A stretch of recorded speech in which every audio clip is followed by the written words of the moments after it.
Amém, queridos, graça e paz. Amém. Bom dias. Olha, é bonito o lugar, viu? Não é feio não. É a cara da riqueza. É só o nome que não contém muito, mas Pois pronto, queridos, um momento precioso da nossa palavra. Vou pegar aqui meu tablet. É que essa é uma cor nova. Aí eu tenho um discípulo que já tu tem que comprar um tablet. Eu vou comprar, menina, porque eu não sei mexer direito essas tecnologias, mas eu vou aprender. E eu trouxe essa palavra para mim e para você, que na verdade, como diz, né, tudo que a gente vem pregar aqui, a gente vive no nosso dia a dia. E quando foi ontem, durante a semana, eu costumo fazer a administração da ceia para alçar, para eu não esquecer. Porque às vezes eu esqueço. Quando foi ontem, a gente no velório do filho da nossa irmã Maria.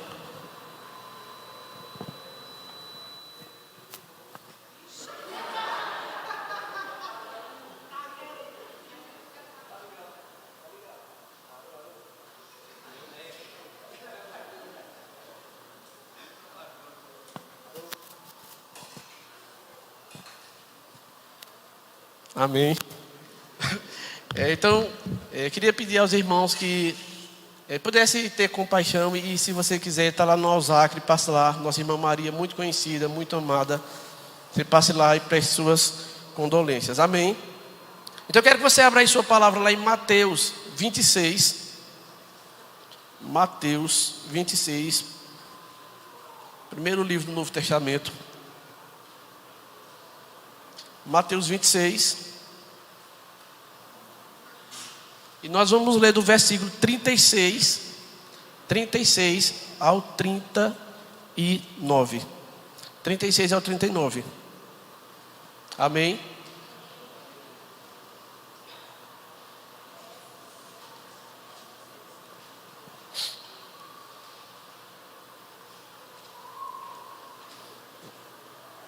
E diz o seguinte: Jesus no Getsêmani. Em seguida, foi Jesus com eles a um lugar chamado Getsêmani e disse a seus discípulos: assentai-vos aqui, enquanto eu vou ali orar. E, levando consigo a Pedro e aos 2 filhos de Zebedeu, começou a entristecer-se e a angustiar-se. Então lhes disse: a minha alma está profundamente triste até a morte. Ficai aqui e vigiai comigo. Adiantando-se um pouco, prostrou-se sobre seu rosto, orando e dizendo: meu Pai, se possível, passa de mim este cálice. Todavia, não seja como eu quero, e sim como tu queres. Até aqui. Amém. Vamos orar. Espírito Santo, nós queremos te agradecer pela tua palavra. Queremos, Espírito Santo, colocar nossas mentes cativas ao Senhor. Que toda dispersão, Espírito Santo, que tudo que queira atrapalhar, o Senhor possa colocar teus anjos neste lugar, Pai, para que nós possamos receber, Senhor, que o Senhor fale aos nossos corações, não o que nós queremos ouvir, mas o que nós precisamos ouvir. Pai, eu te peço em nome de Jesus. Amém. Amém. Eu intitulei essa mensagem com o tema: no momento da crise, entenda o seu propósito e missão. No momento da crise, entenda seu propósito e missão. E porque eu quis, de fato, busquei, como falei, fiquei pedindo ao Espírito Santo me dar uma palavra, Espírito Santo, que às vezes eu gosto de pregar com história, que é mais fácil até para você brincar. E como vocês sabem, eu gosto muito de brincar. Aí, o Espírito Santo trouxe essa palavra. Por quê? Porque se você observar, eu e você, a gente percebe muito pessoas que são cristãs, mas que vivem sempre em crise. Tem pessoas que elas vivem em uma eterna crise. Você olha para essa pessoa, você diz: meu Deus, essa pessoa não vai sair disso. Desde dos anos de Matusalém, que ela está nessa crise. Então nós precisamos entender qual o nosso propósito e a nossa missão. E aqui, se eu e você a gente observar para a vida de Jesus, eu acredito que não tinha a pessoa melhor para trazer como a pessoa de Jesus, porque ele viveu de fato essa crise, que muitas vezes nós não percebemos. Nós achamos que Jesus, por ser Jesus, ele não passaria uma crise. Mas esse texto ele deixa claro que Jesus ele ficou angustiado. Jesus estava angustiado. E eu coloquei aqui: sabemos que muitas vezes nosso coração pode estar ferido, nossa mente tumultuada e nossa alma inquieta. Primeiramente, devemos compreender que as emoções fazem parte da complexidade da experiência humana. Ela nos conecta uns aos outros e nos permite experimentar a plenitude da vida. No entanto, quando não são devidamente cuidadas, nossas emoções podem se tornar fontes de sofrimentos e angústias. Quando vivemos uma vida mal resolvida, se eu viver uma vida doente, eu vou adoecer tudo à minha volta. Se eu viver uma vida doente, eu vou adoecer tudo à minha volta. A forma como eu enxergo as coisas e a forma como eu vou reagir com o que as pessoas fazem comigo. Então, se a gente observar, tudo na nossa vida está relacionado ao nosso interior, ao que eu sou. E é natural insistir em algo errado ou desistir naquilo que queríamos tanto para nossas vidas. Fazem parte de um coração doente. Coloquei algumas coisas aqui para que você possa identificar no seu coração se existe ou não. O primeiro foi culpa, medo, ódio, sentimento de vingança, rejeição, autoaceitação e senso de desvalor.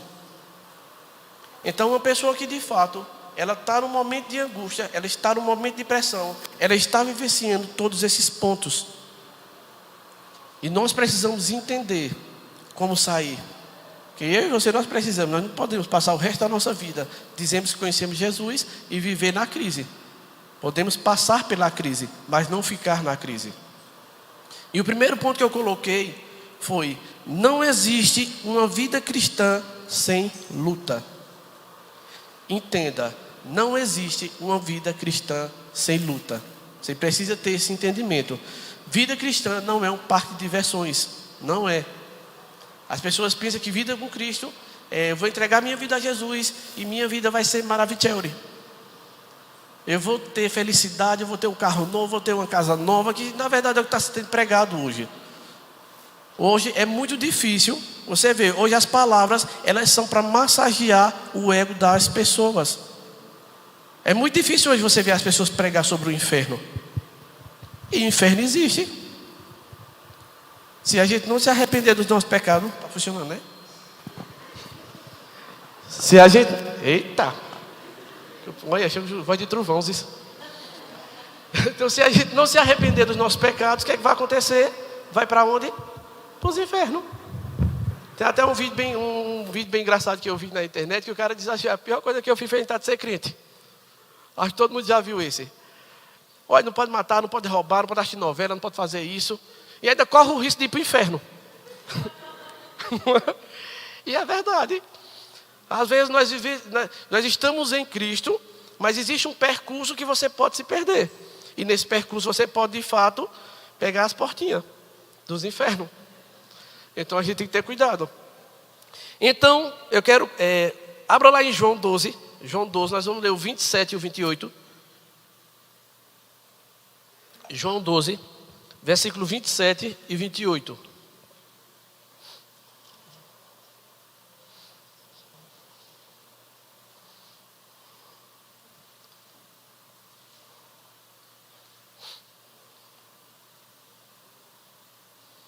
E diz o seguinte: agora está angustiada a minha alma.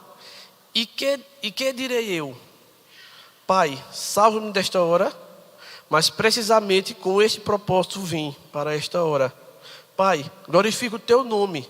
Então veio uma voz do céu: eu já o glorifiquei e ainda o glorificarei. Então, se você observar, é quase a mesma passagem de Jesus, só que em outro contexto.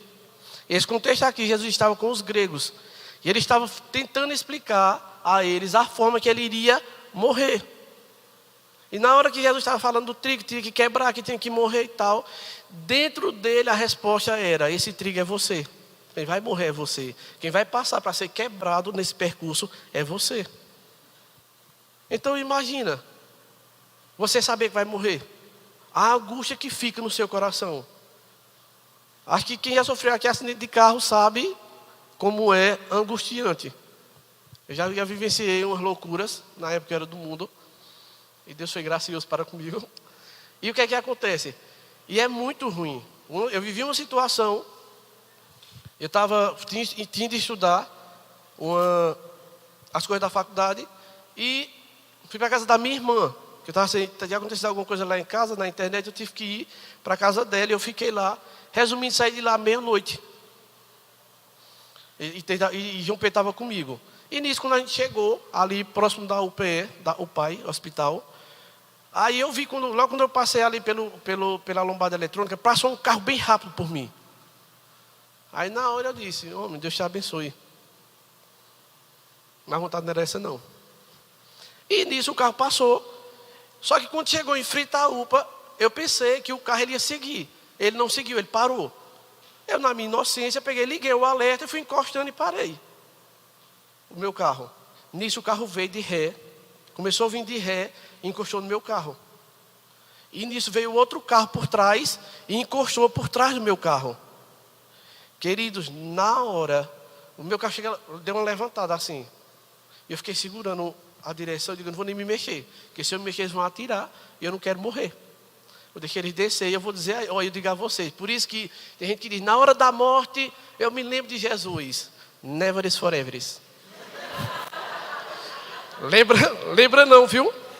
Eu digo a você, não me passou nada de Jesus. A única coisa que vinha na minha mente é, quando eles vêm levar o carro, eu digo, leve, mas deixa eu tirar meu filho. Levo o carro, mas eu vou tirar meu filho. E nisso eu fiquei segurando a direção e nada deles descer. Me deve estar dizendo, ou você me assalta, ou daqui ir embora. E eu lá parado esperando. Aí nisso, o da frente soltou o carro e foi embora. Aí depois o outro deu ré e foi embora. Queridos, na hora, minha alma já estava lá na Coab 3. E na hora, eu tentando sair com o carro, eu não conseguia. Minhas pernas tremiam, minha língua estava formigando e amargando. E na hora eu pensei, a sensação da morte deve ser a coisa mais terrível do mundo. Você saber que vai morrer.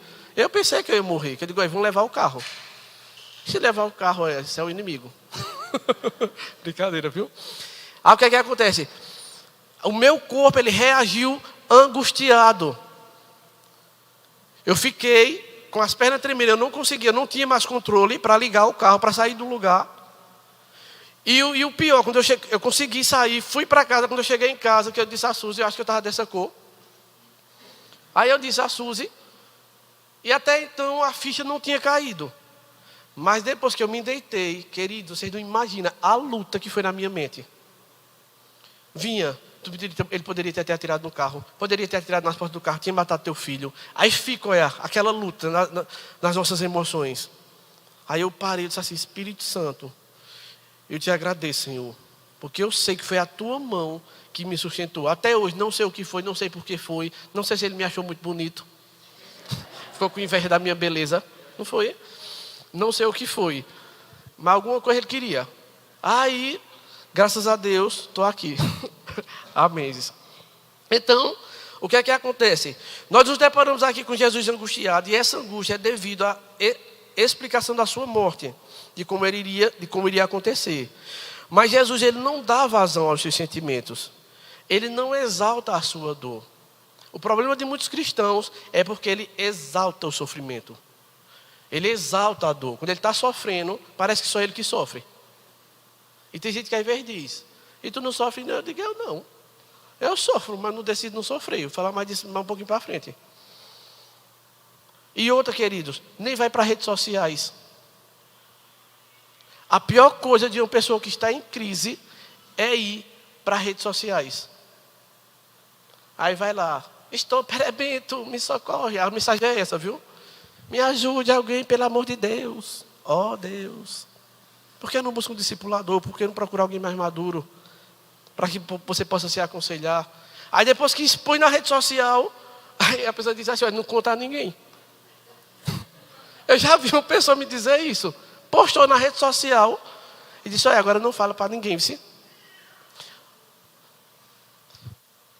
Eu disse, tu estás tirando onda? A pessoa disse, não, eu disse, como é que tu postaste na rede social? Tu sabia? Quantas pessoas olham teu Instagram?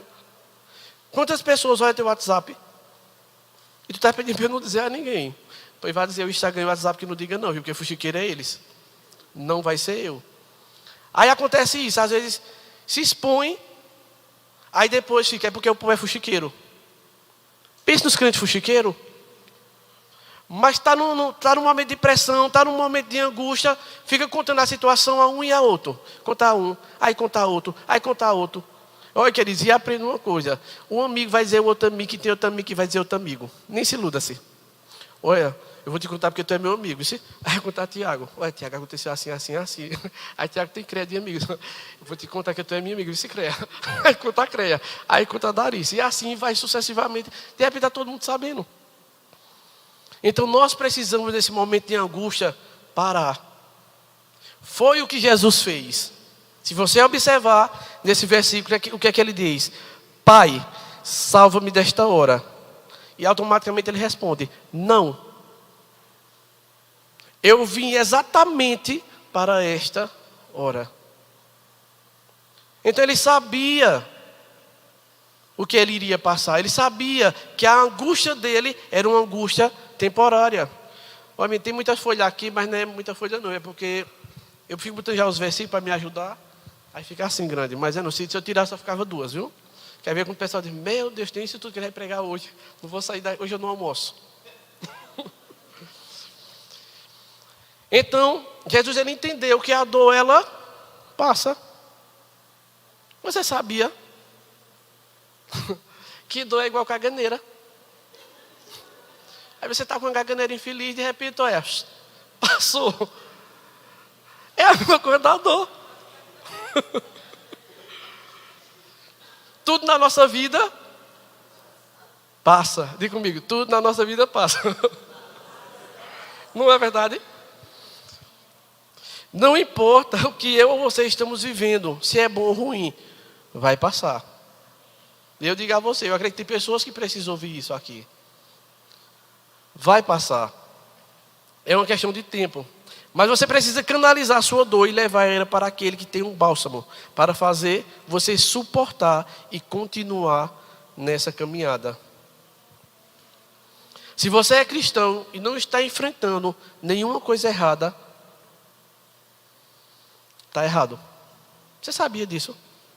Hoje, sua vida de crente, você é crente, entregou sua vida a Jesus, e você está maravilhoso, não incomoda ninguém, não tem problema nenhum. Então, sonde se você de fato é crente. Porque é impossível uma pessoa entregar a vida a Jesus e ela não tem problema. Sabe por quê? Não é porque entregar a vida a Jesus é ruim não, viu? Entenda o contexto. Se você pega, porque tem gente que pega o contexto na internet e joga lá, né? Sabe por quê? Porque todo aquele que anda pelo caminho da salvação, o inferno se levanta. Todo aquele que vai andar, porque pensa, a salvação não é porque você entregou a vida a Jesus que você de fato está salvo não, viu? Existe aí, o reino de Deus, a Bíblia diz, é tomado por esforço. Queridos, eu vou dizer a você, olhe que tem pessoas que vão se decepcionar. Vai chegar na porta do céu, vai estar lá Santo Antônio, esperando você entrar. De repente, quando você chegar na porta, acha, é Pedro, é? É Pedro, não é Santo Antônio mais não, é Pedro. Santo Antônio é dos casamenteiros. Quando você chegar lá, querendo entrar, aí vai estar lá, bloqueado. Por quê? Porque o caminho da salvação, não pense porque eu vou comer, eu amo sushi. Não pense porque eu vou comer sushi, eu vivo dentro de um negócio de sushi, do temaki, que eu vou virar um sushi. Não. Então é necessário que nós tenhamos o que? Um relacionamento. Você precisa ter um relacionamento com o Senhor. Já pensou? Uma esposa que casa com minha mãe, ela disse que quando casou, foi ver o marido dela, o meu pai, com 8 dias depois. Você tem casamento troncho da gota. O cara depois de 8 dias vem ver a mulher. Aí imagina, você está casado, aí você só encontra sua esposa no domingo. Isso é casamento. Olha que é a loucura do mundo hoje, eu não duvido nada não.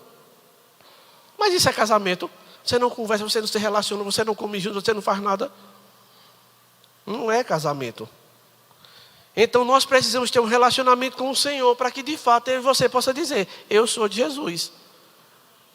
Como diz, é em Romanos 8, né? Romanos 8:1. Nenhuma condenação há para os que estão em Cristo Jesus. É para que o quê? Para o que estão. E o que é que acontece? Tem gente que não está. Diz que está, mas não está. E essa hipergraça, minha gente, está acabando com os crentes. Pode fazer tudo. Pode ir para qualquer lugar. Eu não sou perfeito. Mas eu digo a Deus, eu digo: Espírito Santo, quando eu digo, me ajuda. Me ajuda a permanecer. Porque imagina, porque passar o dia, esse tempo todo na igreja, chega lá no final e ir para o inferno. Eu quero não, Senhor. Eu também só não quero trabalhar quando eu for para o céu. Eu disse: eu trabalho tanto aqui. Eles dizem: tem um negócio para limpar as nuvens. Eu digo: vou não. Jesus, eu trabalhei demais. Minha vida foi trabalhar na terra, Jesus. Eu vim passar. Olha, sabe o que foi que eu vim dizer? Foi o que eu vim fazer no céu? Eu vi, olha, sabe o que eu quero fazer nas nuvens? É meu sonho, passear. Me deitar numa nuvem e ela me carregando assim. Aí eu vim trabalhar no céu. Vou não, Senhor.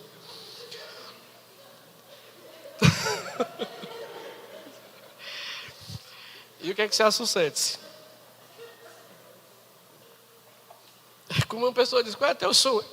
Qual é o trabalho do teu sonho? Eu digo: meu filho, no meu sonho eu não trabalho. Não mexer no trabalho.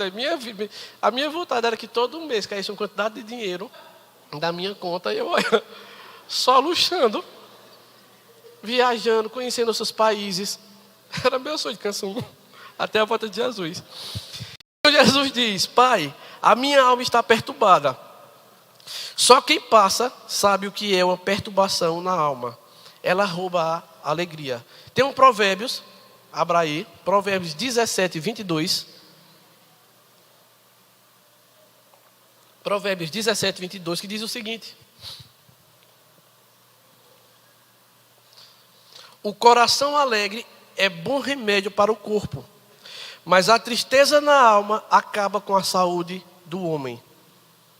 E é verdade. Uma pessoa triste, uma pessoa angustiada, o semblante dela é diferente. Até uma pessoa estava me explicando em relação às pessoas que trabalham nessa questão com gente que morre, né? Eu digo: não é minha profissão, né, Cleito? Não dá para mim. Se eu fosse para trabalhar em funerária, acho que eu passava fome. Porque uma vez eu fui levar SUS no médico, quando eu cheguei lá no hospital, aí chegou um cara com um tiro, tinha levado um tiro, e eu estava próximo quando ele chegou. E na hora que eu olhei, estava pulsando, o sangue saindo. Na hora, peguei assim, me deu um passamento, eu digo: estou passando mal. Aí me levaram, antes do doente, eu já caí lá do outro lado. Então não é minha profissão. Então ela estava explicando as formas que as pessoas morrem, a feição do rosto. Eu digo: eu não quero nem saber, senão eu não durmo hoje, não conta não. Dizendo que uns que têm um semblante sorrindo, outros com semblante de dor, e assim sucessivamente. Tem uma pessoa aqui que foi expert nisso. Mas não é minha praia. O que é que acontece? Então, uma pessoa que ela está de fato alegre, é um remédio para o corpo. Então o corpo dela é saudável. Por isso que existe tanta gente doente. Eu conheço uma pessoa que ela tem doença em todo canto e já fez um exame. Mas por quê? Porque ela é uma pessoa angustiada, amargurada e não perdoa. Então as doenças são consideradas doenças psicossomáticas. Então nenhum exame vai constatar que ela está doente de alguma coisa. E a barriga cresce, e é muita dor de cabeça, e é isso, e é aquilo, e faz exame e diz: não tem nada. Mas por quê? Porque a alma dela está angustiada e o corpo dela está respondendo. Então, nossas atitudes e reações estão totalmente ligadas aos nossos sentimentos. E funciona dessa forma. Primeiro nós pensamos. Pode raciocinar, se não é assim. Primeiro nós pensamos. Depois que a gente pensa, vem para o coração. Depois que vem com o coração, a gente começa a falar. E depois que a gente começa a falar, a gente começa a reagir. É assim que funciona. Por isso que Lá em Mateus 12:34, diz o seguinte: raça de víboras, como podem vocês, que são maus, dizer coisas boas? Pois a boca fala do que o coração está cheio. Às vezes a pessoa diz assim: mas foi sem querer. Não foi sem querer. Já estava dentro do teu coração. A sua reação, seja boa ou ruim, já estava dentro do teu coração. Por isso que nós precisamos de fato cuidar das nossas emoções. E tem muitos cristãos que em momentos de raiva perdem o domínio próprio, que é fruto do Espírito, e fala muita bobagem, muita besteira. E tudo é uma questão de decisão. No momento de pressão, no momento que você está angustiado, você fala ou não, se você quiser.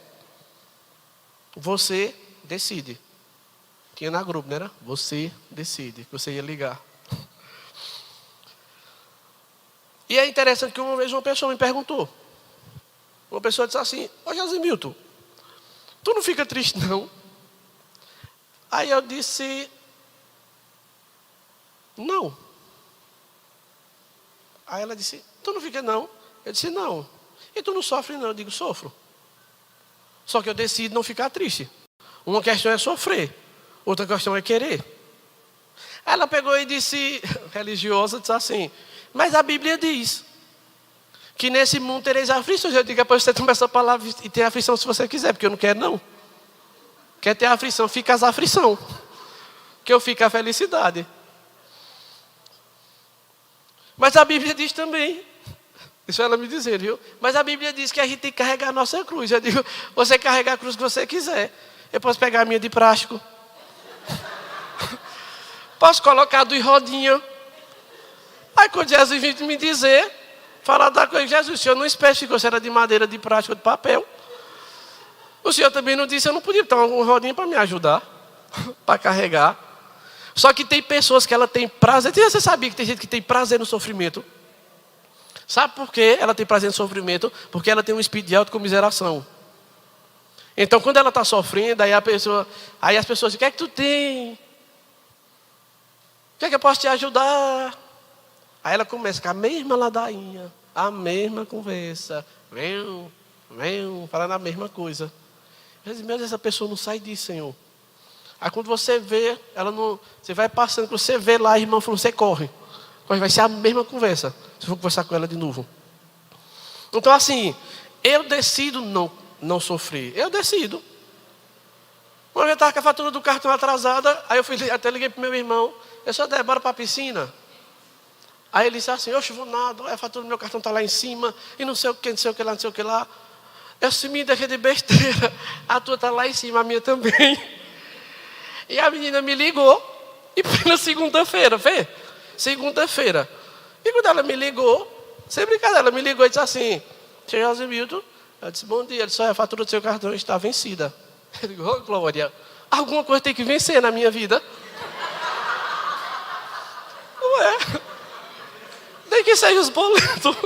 Está vencido, eu fui feliz. Eu fui feliz para lá. Olha, eu não me estresso com essas ligações. Eu ia me estressando esses dias. Felipe, que trabalha comigo, sabe.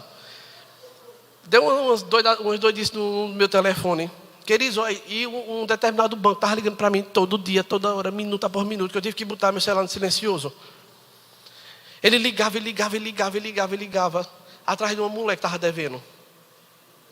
Aí quando ele atendia: alô. Aí eu expliquei, eu disse: moço, eu acredito que essa linha era de outra pessoa. Eu fiz portabilidade. Aí expliquei, aí ele tal. Beleza. Pronto, eu vou colocar aqui a observação. Eu digo: bote, pelo amor de Deus. Ela não botou, eu acho. Mas essa mulher, esse povo ligava. E ligava. Aí tem um dia que eu pecando. Eu digo: peraí, ninguém está vendo. Quando ela ligou, que eu sabia que era ela, que ela ligou, ela disse: Ivaneide, o nome da mulher. Ivaneide, vamos limpar. Aí eu disse: eu sou minha filha, posso lhe fazer uma pergunta? Isso já está virado. E a Bíblia diz: virai-vos e não pequei, está até aqui. E eu disse assim: minha filha, deixa eu fazer uma pergunta, posso lhe fazer uma pergunta? Ela: pode, Senhor. Aí eu peguei e disse: você sabe o que é portabilidade? Ela: sei. Você sabe que número de telefone muda? Ela disse, só minha filha, qual foi a parte que você não entendeu? Aí nisso, eu achava que eu estava só, que eu estava no meio da escada do trabalho. E quando deu o olho dele, tinha uma pessoa atrás de mim. Eu disse, meu Deus. Eu fui tentar me justificar, mas foi pior. Porque ela sabia que eu era crente. Assim, eu estou que não aguento essa ligação. Ela olhou para a minha cara assim, disse nada. Aí eu digo, pior ainda.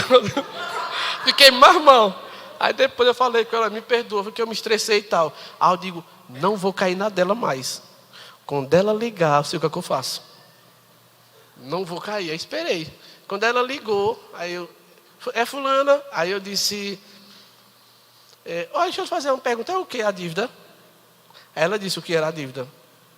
Eu disse, ela não lhe pagou. Ela disse não, eu digo, a bicha tem dinheiro, viu? Vá atrás dela. Ela disse, você a conhece? Eu disse, não. Aí se você, ela também não. Ele disse, pois vá atrás dela. Aí da outra velha ligou de novo. Aí eu atendi. É fulano, eu disse, soubesse não. Ela disse, não. Ela disse, morreu.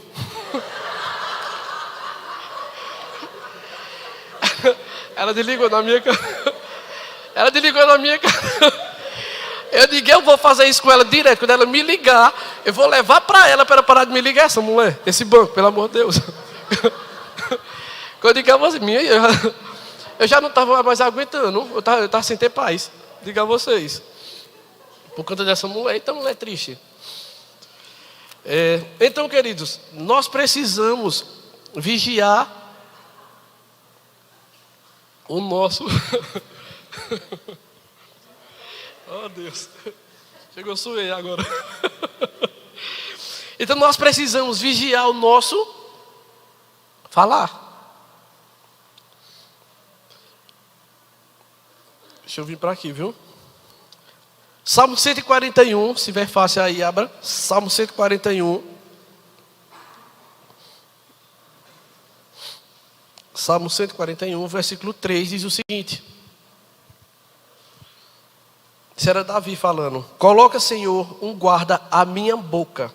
Vigia a porta dos meus lábios. Temos que vigiar nossa oração quando nos sentimos, quando nossos sentimentos não estão alinhados. Pode ser que Deus ouça. Queridos, eu digo a você, oi, tem crente que só Jesus, que nem Jesus. Porque nesse momento de pressão, nesse momento que o sentimento não está legal, elas fazem cada oração para Deus. Que eu acho que Deus fica olhando assim e diz, eu tenho que ter misericórdia dessa alma. Eu preciso ter até 3 pontos bem simples, que não tenha sido só oração. Senhor, me tira desse emprego. Senhor, me tira desse casamento. Senhor, me tira desse ministério. Você está fazendo uma oração com as suas emoções. Você está fazendo uma oração no cansaço que você está sentindo. Por isso que é necessário que você pare, reflita e depois você ora. Para que você não peque. E eu digo, queridos, nunca tome uma decisão séria quando você não estiver bem. Nunca tome uma decisão séria quando você estiver sob pressão ou com raiva. Você sabia? Que às vezes tem pessoas que Satanás, ela vai para perto dele para endemoniá-la. Quando Satanás chega perto dela, Satanás recua. Diz, quem está com medo de ser endemoniado sou eu. De tanta besteira que a pessoa fala. Tem gente, de fato, que não precisa de Satanás. Já é o secretário que está na cadeira da frente. Quando Satanás pensa em ele, disse, já fui. Então assim, nós temos que ter cuidado com o nosso falar. Nós temos que ter cuidado nas nossas orações. Nós temos que ter cuidado como nós vamos reagir quando a gente não está bem. Porque isso fala como eu estou, quem eu sou. Nós precisamos. E eu já conheci tantas pessoas que em momento de pressão ou chateado tomou uma decisão errada e se arrependeu. E eu digo a você, tem coisas que não voltam mais. Sabia? Eu digo a você, fui fazer o concurso do Banco do Brasil, a culpa foi minha. Do Banco do Brasil não, Banco do Nordeste. Aí olhando, eu convicto que iria dar tempo, eu olhei a hora, lá era de 9h30 a prova. Aí eu digo, não, saindo de casa de 20 para as 9 dá tempo. Quando saí de casa, tinha uma blitz na esquina. Eu digo, então vou passar, nós não vamos parar. Aí corri pelo outro lado, aí subi, quando cheguei na rua de cima ali, foi ali em cima do Vento do Brito, parece, a escola. Quando cheguei na esquina, a rua fechada. Eu digo, não é Satanás. Aí arrudiei, quando eu arrudiei, que cheguei em cima, eu cheguei 9h01. Na porta, tinha acabado de fechar o portão, o cara estava lá. E eu pedi para entrar. Chegou eu e outro cara de outra cidade. E o cara pegou e disse, não, eu não posso abrir. Eu disse, rapaz, eu sei que eu estou errado, mas deixa eu entrar. Falta meia hora para a prova, vocês nem entregaram ainda, que eu sei que eu já fiz concurso. Vocês passam meia hora falando lá na frente que a prova é assim, assim, assado, é o tempo de eu entrar. Aí ele pegou e disse, não. Aí disse, faz o seguinte, chama lá a coordenadora para falar com ela. Aí ele foi chamar a coordenadora. Ela só fez olhar para mim e disse, não pode abrir não. Você só me tinha te chamado, mulher. Só para vir para aqui. Mas para você ver a importância do tempo de 1 minuto que eu perdi a prova. Perdi meus R$65, me deu toda raiva. Foi, eu disse, perdi meus R$65. E perdi de fazer a prova que eu achava que eu ia passar. Estava convicto que eu ia passar. Foi? Então veja a importância que tem coisas que não voltam. Aí pronto, aí na hora eu queria ficar triste, angustiado. Quando eu fui para casa, aí já veio aquele... Aí Satanás se aproveita, né? A culpa foi minha, de fato. Quem mandou eu acordar tarde e mais tarde? Eu deveria ter ido... Lá no papel não diz 1 hora antes. Então eu não posso culpar nem Satanás. Satanás ia dizer, a culpa foi sua, Josemito, foi minha, não. Eu dizia, foi mesmo, Satanás, foi minha. Então o que é que acontece? Nós precisamos reconhecer. A culpa foi minha, mas veja a importância. Eu perdi a prova por causa de 1 minuto. E é interessante. E isso de fato. Sim, aí eu queria ficar angustiado, fui para casa, amufinado, triste. Eu digo, homem, isso nem Freud nem contribui. Quando tiver outro eu faço de novo. Fui-me embora e vou dormir. Aí peguei, fui para a cama, dormi até 11. Porque eu procuro fazer isso aí, graças a Deus, que eu não sou uma pessoa ansiosa, eu não tenho problema de ansiedade.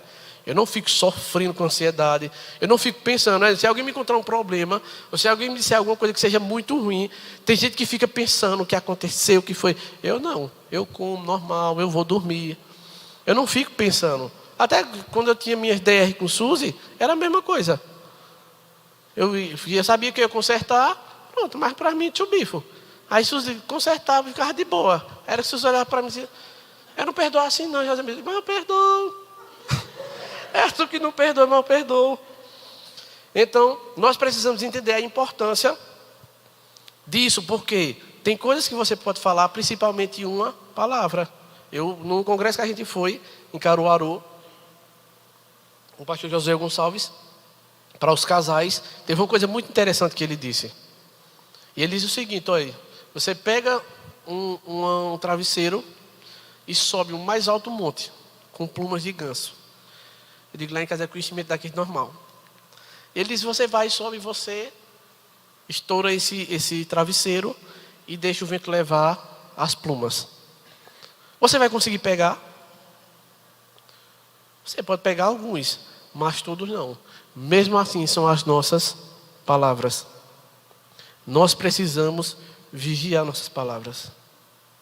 Vigie muito bem. Agora tirar aqui. Tá ruim isso. Eita. Essa luz que é quente, viu? Essa luz esquerda, que eu não sou muito de coisa não. Então nós precisamos vigiar para quê? Para que você não fale besteira e depois você se arrependa. Só que existe a outra pessoa. E você tem que ter cuidado. E eu vou dizer hoje, sabe por que hoje tem pessoas que não querem aceitar Jesus? Muito bem. Thank you. Você sabia? Porque hoje tem pessoas que não querem aceitar Jesus. A propaganda é a alma do... Mais forte. A propaganda é a alma do... Minha gente, os crentes estão parecendo que ao invés de ser batizado nas águas, estão sendo batizados no pote de vinagre. Eu nunca vi tanto crente azedo. Olha, é crente mal-humorado. É crente que não suporta o irmão. É crente que não gosta disso, é crente que não gosta daquilo, é crente que não gosta das paredes cinzas, é crente que não gosta da parede preta. Aí eu fico só observando. Eu e você, nós estamos aqui por quê e por quê? Estava conversando até com algumas pessoas do louvor. Para a gente ter cuidado no momento que a gente está na adoração. Para saber se de fato a adoração é para Deus ou é para a igreja. Você sabia? Eu não sou ministro de louvor. Eu canto em casa, eu canto, eu quero ir. Entendeu? Assim. Mas é uma coisa bem básica. Meu falsete é diferenciado, não é Darice que ela disse. Sabe por quê? Se Pedro hoje tivesse cantado, que eu estava doido que ele cantasse. Cadê Pedro? Está ali. Se ele cantasse aquela... Quando estiver frente ao mar e não quiser atravessar, a igreja ia voar. É mentira? Não. Porque é uma música boa, é uma música que eu conheço, e é uma música que fala de poder, é uma música que fala assim, assim, assim. Então, quem está aqui tem esse poder de fazer isso. Pronto, a segunda música, Never, não conhecia. A segunda música que cantaram hoje, não sei, nunca nem vi. Então eu fiquei ali meio perdido, mas comecei a orar em língua. Achei cantar alabaralabaralabaixo, que eu sei que não é para mim. Ou se ele já pensou, não, olha, canta aquela música, porque a igreja não gostou. Olha, canta porque a igreja não gosta dessa música. Não é para nós, queridos. Não é para nós. Não vem para a igreja, eu queria que cantasse essa música, não é para Jesus. Você já tem que vir com um louvor dentro do seu coração. Você tem que entender que quando você chegar aqui, você vai prestar culto ao Rei dos Reis e ao Senhor dos Senhores. Tenha música, não tenha música. Às vezes eu fico observando, na verdade eu não me iludo muito com pessoas que se balançam muito, que rodam aqui, oh, cheio, oh. Eu não me iludo muito. Eu gosto de ver frutos. Porque tem pessoas que a pessoa vê que roda, só roda. Aí roda. Aí vai saindo. Rodar não é fruto não, minha gente. Sabia disso? Sabe o que é fruto? Perdoar, ser manso, amar o próximo, servir na igreja. Isso é frutos. Por isso que eu digo, eu mesmo estava dizendo ao pastor, aí conversando, aí alguém perguntou de algum pregador conhecido. Esse pastor, eu não sei, no meu Instagram eu só sigo dois, que é o senhor e o pastor Ivanildo. Então eu não sei mais pregação de ninguém. Às vezes eu fico por fora. Quando alguém vir me contar alguma coisa, eu estou por fora. Porque, queridos, é cada heresia que o povo prega hoje, que você fica olhando, você diz, então vai ver, o povo me mandou umas coisas que às vezes eu não gosto nem de ver.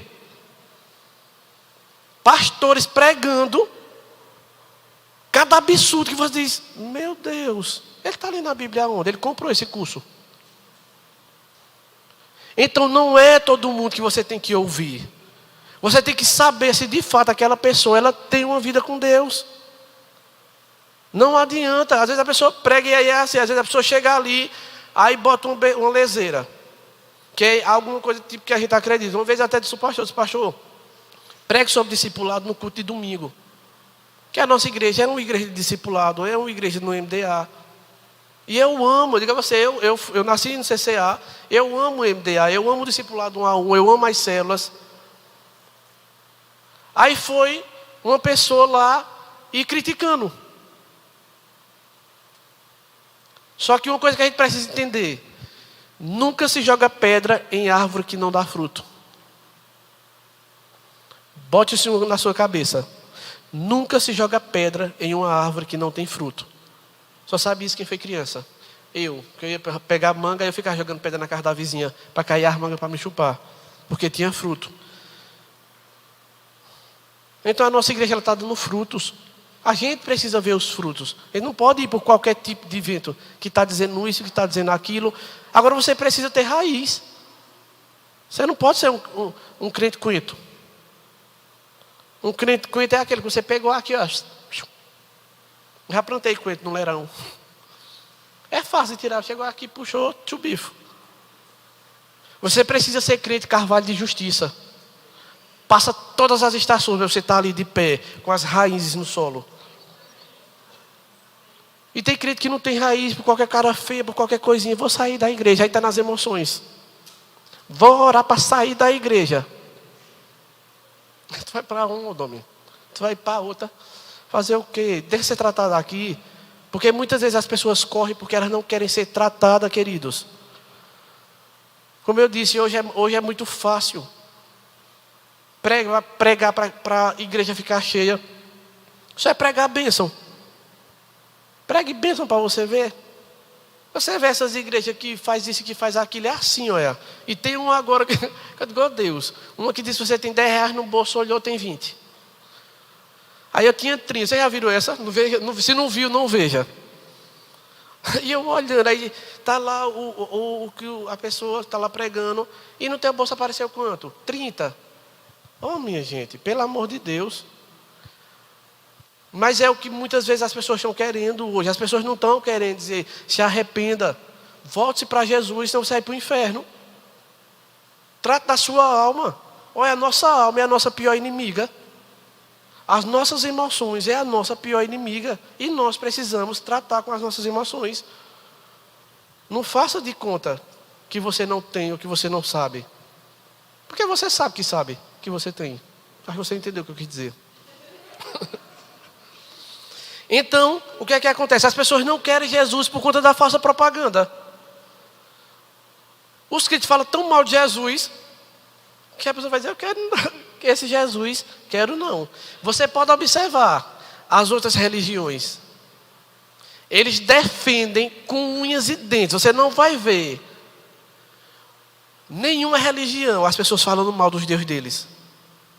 Mas a gente vê crente falando mal de Jesus. Eu digo, só Jesus.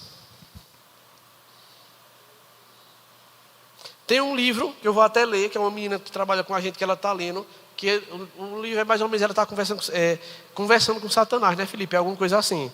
Conversando com Satanás, ou conversa com Satanás. E eu comecei a ler só a introdução do livro, e é muito interessante.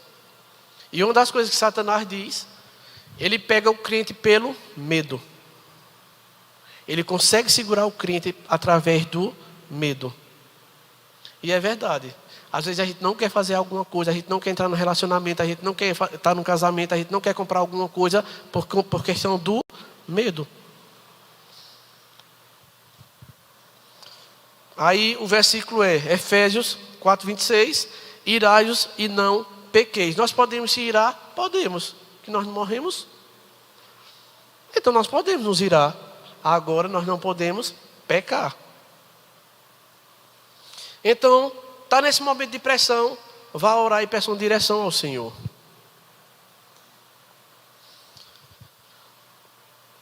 Provérbios 4:23 diz, acima de tudo, guarde o seu coração, pois dele depende toda a sua vida. Infelizmente, tem pessoas que estão morrendo espiritualmente porque não guardam o coração. E Satanás se aproveitou de suas fraquezas. Um cristão que vive de acordo com os seus sentimentos é um crente carnal. Só faz aquilo que sente vontade. Está lá em Romanos 8, 5 e 8. E diz o seguinte, porque os que são segundo a carne inclinam-se para as coisas da carne, mas os que são segundo o Espírito para as coisas do Espírito. Porque a inclinação da carne é morte, mas a inclinação do Espírito é vida e paz. Porquanto a inclinação da carne é inimizade contra Deus, pois não é sujeita à lei de Deus, nem em verdade o pode ser. Portanto, os que estão na carne não podem agradar a Deus. Grava esse versículo, Romanos 8:8. Os que estão na carne não podem agradar a Deus. E o segundo ponto que eu coloquei, esse vai ser mais rápido, vai ser só mais 2 exemplos que eu vou dar. Já estamos nos caminhando para o final. Eu coloquei o seguinte, existe um propósito e uma missão. Para você, bote isso na sua cabeça. Você tem um propósito aqui na terra e você tem uma missão. E só quem entende seu propósito e missão vai suportar o processo. Só quem entende que tem um propósito e a missão é que vai suportar o processo. No reino de Deus, o propósito e missão têm um significado profundo e abrangente. O propósito refere-se à razão fundamental pela qual o reino de Deus existe. E qual é o seu objetivo final? A restauração da nossa comunhão com os irmãos, com Deus e a manifestação do amor, da justiça e misericórdia. A missão, por sua vez, refere-se às atividades e às ações para realizar esse propósito. Um exemplo simples é o Mateus 28, 18, 19, que diz: portanto, ide e fazei discípulos de todas as nações, batizando-os em nome do Pai, do Filho e do Espírito Santo, ensinando-os a guardar todas as coisas que eu vos tenho mandado, e eis que estou convosco até os dias, todos os dias, até a consumação dos séculos. Amém. Então, Deus, Ele me direcionou. Discipulado não é algo que foi a igreja que criou. Discipulado é um mandamento do Senhor. Então existe um propósito, existe uma missão. Eu e você precisamos entender isso. E a missão é a maneira como eu e você participa ativamente desse propósito no mundo. Não é mais na igreja. Nós precisamos sair desses 4 cantos. Nós precisamos ir para outros lugares, falar do amor de Jesus. Que é como diz, ser crente dentro da igreja, todo mundo é muito fácil. Como eu já ouvi, tem pessoas que têm roupa de crente. Na igreja usa uma roupa, sai da igreja usa outra. Você diz, misericórdia, Jesus. E eu coloquei para a gente finalizar 2 exemplos de 2 homens também que tiveram um propósito e uma missão. Que está lá em Êxodo 3, você abra aí, Êxodo 3.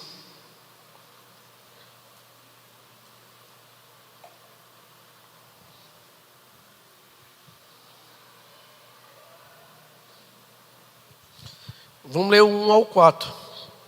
E diz assim: e apacentava Moisés o rebanho de Jetro, seu sogro, sacerdote em Midian, e levou o rebanho atrás do deserto. E chegou ao monte de Deus, a Horebe. Apareceu-lhe o Senhor em uma chama de fogo no meio de uma sarça. E olhou, e eis que a sarça ardia no fogo, e a sarça não se consumia. E Moisés disse: agora me virarei para lá e verei esta grande visão, porque a sarça não se queima. E vendo o Senhor que se virara para ver, bradou Deus a ele do meio da sarça e disse: Moisés, Moisés. Respondeu ele: eis-me aqui. Moisés, ele foi escolhido por Deus para libertar o povo de Israel da escravidão do Egito. Sua missão era conduzir os israelitas através do deserto em direção à terra prometida, o propósito. Moisés enfrentou inúmeras dificuldades, mas permaneceu fiel ao propósito que Deus lhe deu, liderando o seu povo e transmitindo-lhes o mandamento e a lei de Deus. E foi interessante que quando Cláudia veio orar, Deus me fala da mesma coisa. Que Moisés, ele teve o propósito e a missão. Só que ele não soube lidar com as suas emoções. Eu até já preguei uma vez sobre Moisés. Quando ele mandou, Deus primeiro mandou ele falar a rocha. No primeiro Deus mandou ele bater, no segundo Deus mandou ele falar. Só que ele vai e bate de novo, porque ele está irado. E eu pensei, eu disse, meu Deus, porque não era fácil para Moisés. Imagina aquele povo todo indo na porta dele. Moisés, não tem água. Moisés, não tem água para tomar banho. Esse povo tomava banho naquela época que eu nem sei. Moisés, não tem isso. Moisés. Acho que deu um desespero nele. Essa morrinha me fazendo raiva. Aí foi lá e disse: Deus, cadê a água? Que esse povo aqui não faz isso, Senhor. Cuida, manda água. Aí Deus disse: fala. Aí ele vai lá agoniado, aí pega lá e se eu for falar nada, vai bater que esse cajado é ungido. Pá! Aí a água. Aí quando chegou na porta estava São Pedro. Aí Moisés, Deus disse: não vai entrar. Imagina você passar 40 anos rodando com esse povo, o povo reclamando, o povo murmurando, Deus providenciando, e você suportando. Quando chega perto do final, Moisés perde o controle.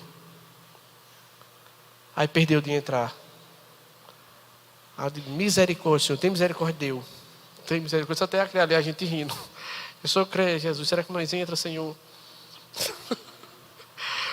E tem outro também que eu admiro muito, que é lá em Atos 9. Não abra, quanto o nosso tempo eu vou ler, mas se quiser abrir, pode abrir, não é proibido.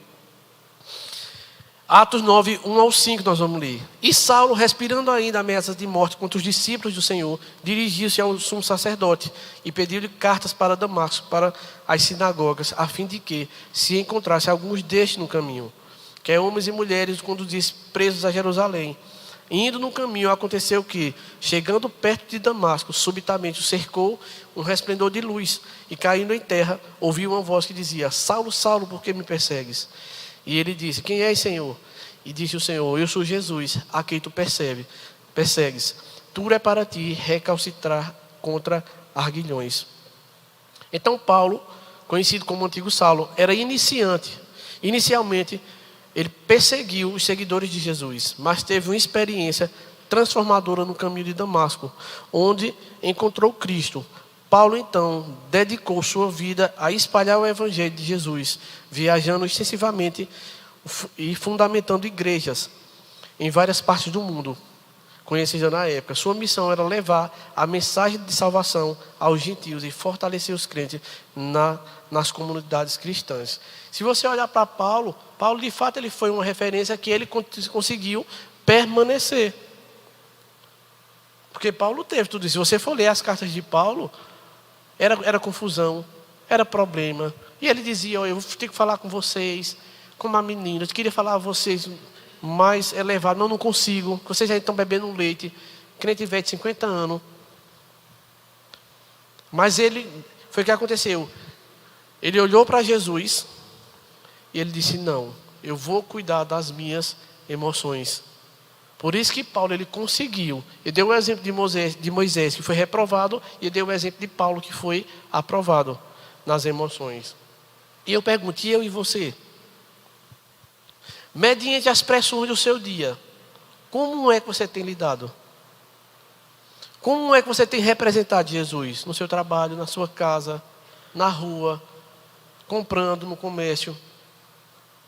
Como é que você tem representado?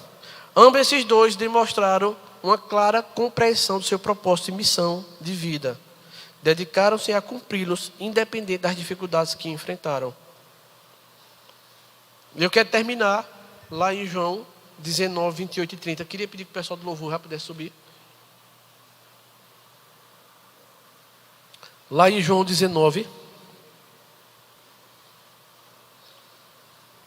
João 19. E nós vamos terminar com isso. Porque Jesus, ele é, de fato, o nosso maior referência.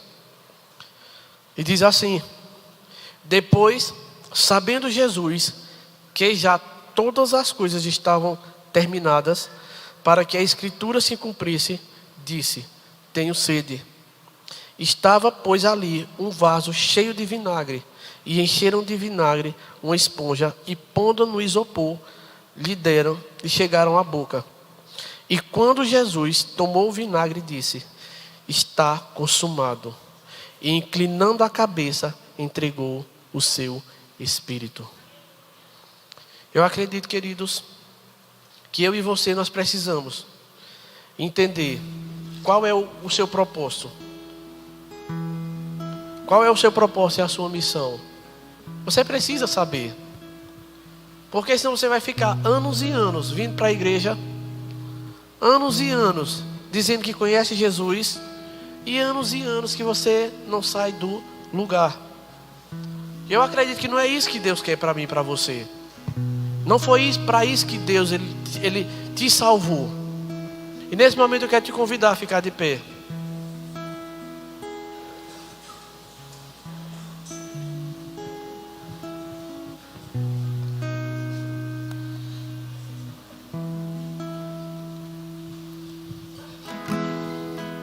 Então eu quero, quando o Ministério de Louvor vai cantar essa canção, eu quero que você coloque a mão sobre o seu coração e que você possa se colocar diante do Senhor.